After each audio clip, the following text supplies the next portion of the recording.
I think for me, coming back from the goal down so early in that tough moment, the boys stood up and we all stuck there and found a way through. That's tonight is the biggest thing I'll take from this weekend.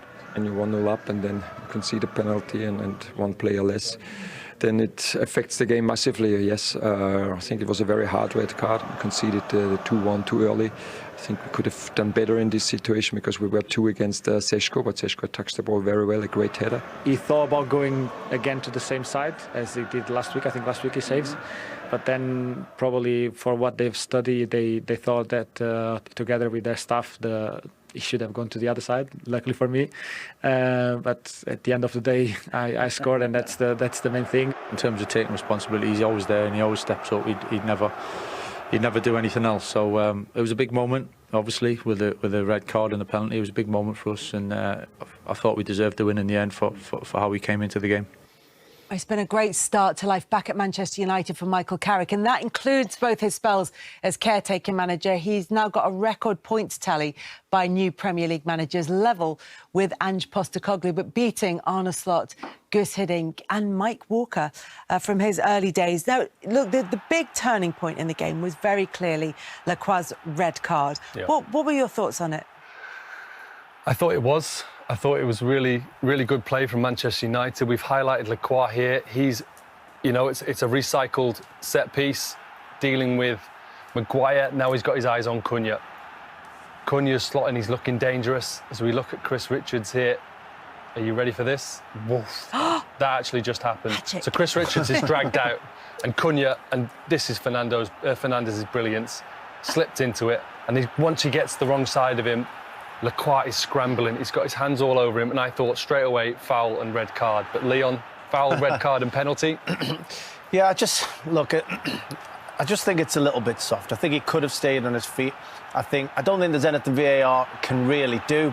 But those, 2 fingers, 3 fingers have changed the game. Yeah, I think the red card, the foul is taking place outside of the box, and I think that's denying a goal-scoring opportunity. But like you say, 3 fingers whilst he's in the box, for that to be a penalty as well, that is the triple threat. So, debatable as to, you can debate as to whether or not it was actually a foul, debatable as to whether or not it continues into the box, but having decided that it was a foul and it does continue into the box, then it has to be a penalty. And having given the foul, denial of a goal-scoring opportunity, it has to be a red card. And that's what Chris Kavanagh went over to look at the VAR monitor for, and decided that, yes, it was going to be a red card as well. It was a lot to unpick, though, in all of that, Leon. Yeah, it was. And, we all understand the process. We all know that the referees and VAR have rules to follow. And I didn't think there was anything clear and obvious to overrule that. I just think players don't help the referees at the moment. Yes, they don't have to stay on their feet when they feel they're fouled, but, he made the referee have to make a decision, and my opinion was just a bit soft. Joe, I want to ask you about Bruno Fernandes, because lots of people get frustrated with the way that he acts at times on the pitch, the way he very visibly shows his frustration. But is there a method behind it, do you think? I think there really is. And personally, I don't like the hand throwing. I don't like those gestures because I think it brings the crowd into it. But he spoke about so fondly by his teammates. And the more I watch him, the more I realise it's just his passion for the game and what he wants for his teammates. See early doors here, he's pointing, he wants that ball into Mainu. This is just an early example of his first half performance. And Sesko, he was on him all first half. Young striker, and he's got such brilliance, a little bit of Cristiano Ronaldo about him. And Fernandes knows how to get the best out of him. He knows how to get in the goal-scoring positions. Here, if Sesko makes that run, which Bruno's going to have a word with him after, not only does he give himself a chance to score with the cutback, but it gives Sesko a really opportunity getting across that front man. This is a ball in from Casemiro, heavily experienced player. Do you want to give Bruno a fighting ball with Richards? No. He either wants it in behind or into his feet. And straight away, he's making that point. He's gesturing to Casemiro. What are you doing? I'm not Benjamin Sesko. Here, turns it over. This is his first chance. This is where he wants Sesko running, using his pace and his power, and he doesn't do it. And if we keep him highlighted because he takes his opportunity to coach on the pitch, that's what I think he's doing. I don't think he's complaining. I think he's coaching. He's letting him know how he's going to get the best out of him in a team situation. Sesko again. What does Bruno want for him when he gets in this position? He wants him getting across his defender. doesn't do it again. The frustration, don't like this. I think he brings the crowd into it, but it's just his personality. And more often than not, you get the best out of him. And this is just before half-time, an opportunity to receive it on the half-turn. They're 1-0 down, and he's absolutely fuming. And I'm sure he's gone in at half-time and had a word. But this is the brilliance of him. To see that pass, he sets the goal up, he gets the red card, he steps up, brilliant penalty, and Man United are back into it. And this is what the culmination of all that hard work and that teamwork in the first half, maybe a conversation at half-time. As the ball clears, he takes a beautiful touch. What's he been saying to Benjamin Sesko? Get across your defender, you'll score goals. He gets across his defender, bullet header into the bottom corner. Brilliant performance, celebration. And there's that little word with Dean Henderson, who's fuming because he's planned, he's set it up. But he's a top player, a wily fox, and he scores and he assists, and it's a massive performance. Yeah, Dean Henderson might well be saying Benjamin Sesko doesn't need any help at all. Thank you very much.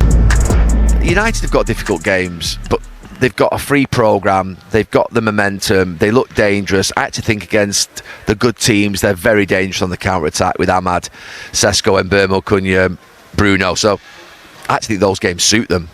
I think United will definitely finish third. But I'll probably sat here in 3 weeks on the Gary Neville podcast, which I said wasn't very good before, which is a bit in the game. No, I think United will finish third. And I can't believe I'm saying that from where we were 6 weeks ago. But I just think they've got no distractions. They've got something good going. The momentum's with them. All the teams have got difficult games. They've all got difficult games. They've all got a challenge in front of them. I think United finish third. I think Liverpool finish fourth. And I think Chelsea will finish fifth. I hope Villa finish in the top five. I really do. And look, I've said before, their manager is an experienced, wise guy. And if they get some players back, but the midfield players being injured have cost them a bit in the last few weeks. And I just feel like it'll be Chelsea, Manchester United and Liverpool. The only doubt will be Chelsea or Villa. Chelsea or Villa for fifth is my view. I think it's United, Liverpool, Chelsea or Villa. Clear as mud. Is that how you see the top four, Daniel? Manchester United and Liverpool? I do think so, yeah. It's going to go down to the wire though, isn't it? Villa, I love the coach, I love the players, what they've got going on over there. Of course, Chelsea, if they figure it out and they show their best, they're capable of beating everybody. But Liverpool and Manchester United, I think, are in a better position at the moment, to maybe psychologically. I think Chelsea have had their concerns and Aston Villa in a little bit of a difficult patch, but I think it goes down to the wire. I don't think it's going to be one of those where we can be making statements now, because these players and the top coaches as well, they always find a way. 6 wins out of 7 for Michael Carrick in charge, but Gary hasn't changed his position. You might remember when we were here watching Manchester United beat Arsenal, it was a case of wait, see what else is out there.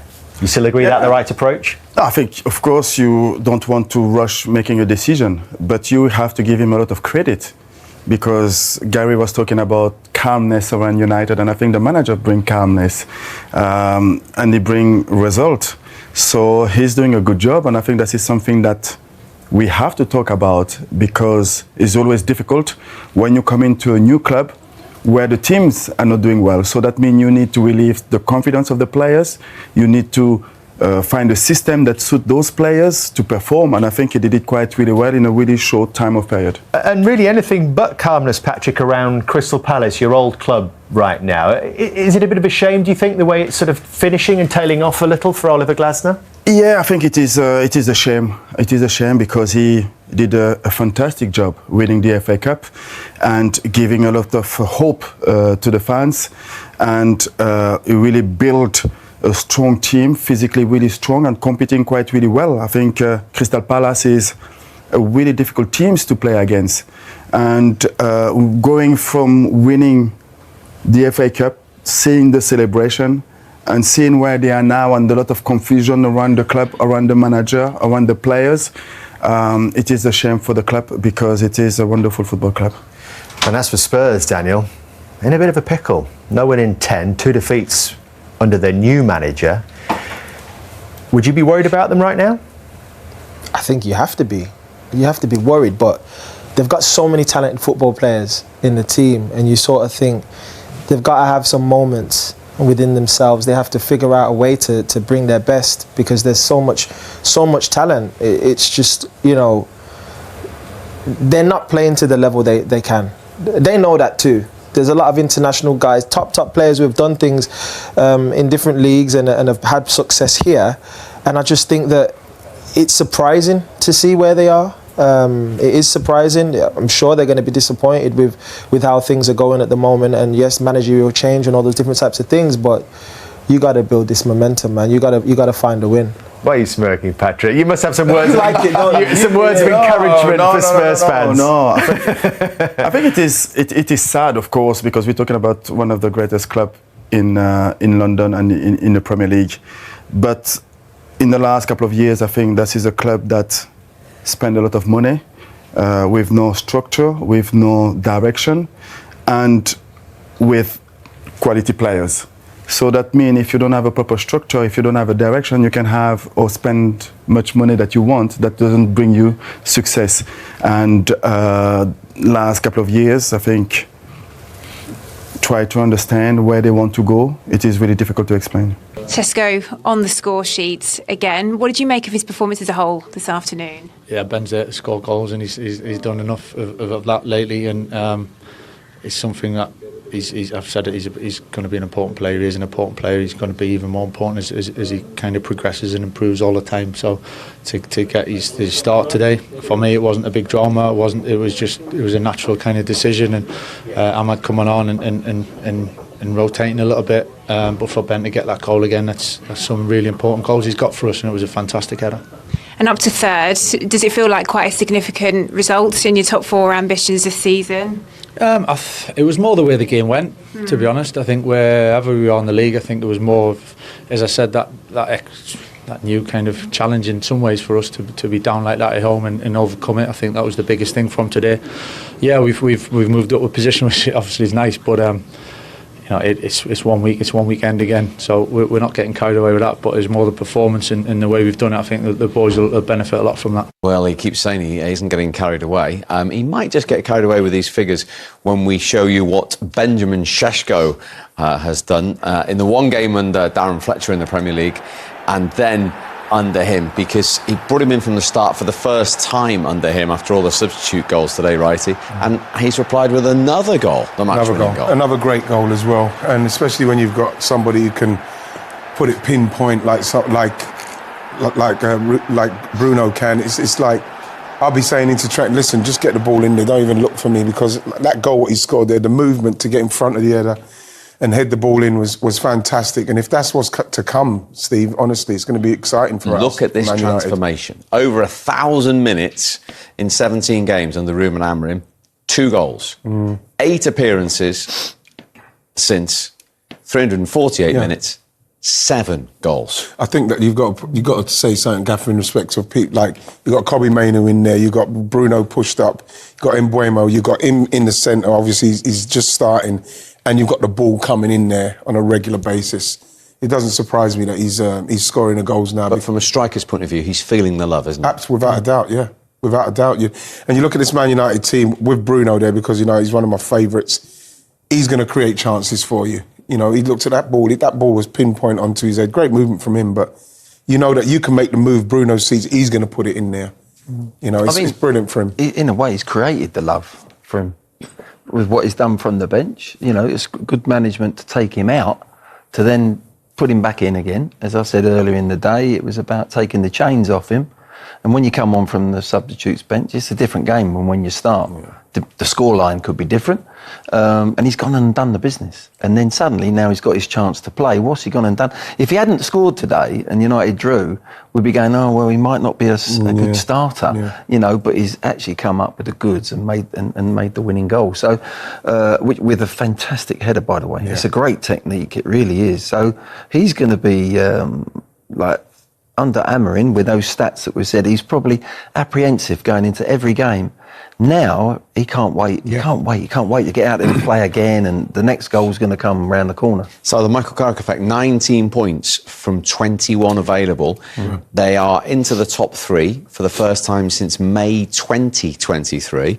They were 11 points behind Villa on the day Michael Carrick was appointed, and there they are now above them.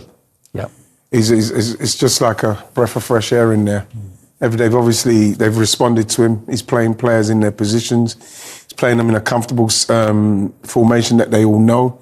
You know what I mean? Brought back Kobe Mainu. I'm really pleased to see that, especially with the World Cup coming up.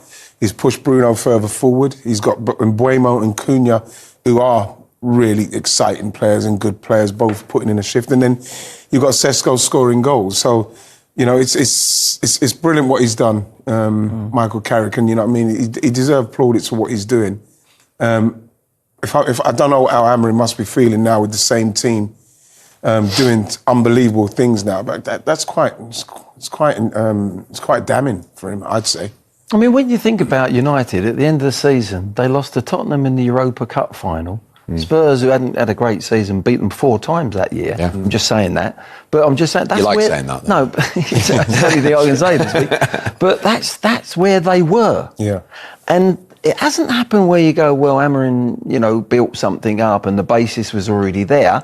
No, it wasn't. They were plodding away, looking the same team, going to end up in the same position as they did last year, possibly, or maybe a little bit improved on that. But they ended up, whatever they ended up, down the bottom half of the league. Now, if someone had shook you and said, yeah, but you wait until March, they're going to be 3rd in the league, blah, blah, blah, you go, forget it, no chance. Michael Carrick has done an unbelievable job. Incredible job. How can you not give him that job? If they finish in the Champions League, Well, if they finish in the Champions League, even if they don't, the improvement of what's happening, it's not always by. So if they finish 6th and miss out on Champions League football, you'd still give him the job. Yeah. Well, if they carry on like that, I would. If you don't give him the job, right? If you didn't give him the job and they ended up 6th or 5th and it didn't happen, why would you say now you're not the right man? Yeah. What he's done from where I'm saying last year, where they finished the season, absolutely rock bottom, started the season, nothing had changed much, and he, in a short period of time, now it's always dangerous. It's always dangerous to have an interim or a caretaker manager. When you give him the job, sometimes it's the real thing then, you know. But I think he's earned the opportunity, and I think he's got the character and the temperament to actually to deal with it, even when he becomes the full boss. Well, time will tell. They're up into the top 3. They're in the box seat as we stand for this Champions League race. Liverpool have won a couple of games. Aston Villa haven't. Is there a worry? They're still in the Europa League, a competition they feel they can win, that they might slip out of the top 5 and not finish in the Champions League? Yeah, especially if you're going to lose to Wolverhampton Wanderers, who, let's face it, they probably are gone. You know, I know it's a massive derby game for Villa and Wolves, but you can't be losing that game if you've got aspirations of playing Champions League football. And I think that even if they don't make it and they do get Europa League football, they'll be disappointed with that, because they've done well enough at the first half of the season to finish it out and not be losing to Wolves. They shouldn't be losing to Wolves regardless of the derby, because of their ambitions and what they're trying to achieve. So I think that their momentum is going the other way. You know, you can get great momentum and you can get poor momentum, and I think their momentum's taking. 3 wins in 10. Yeah, it's poor. It's the kind of momentum where people say things like, "Oh, they're on the beach," and they've got so much to play for. You know what I mean? But like, for them to play like they're playing, there doesn't seem to be any fight at the moment. They think it's just going to happen, and it's not going to just happen because people want to take them because they're a scalp now. They're a top end team, and at the moment, I think they might miss out.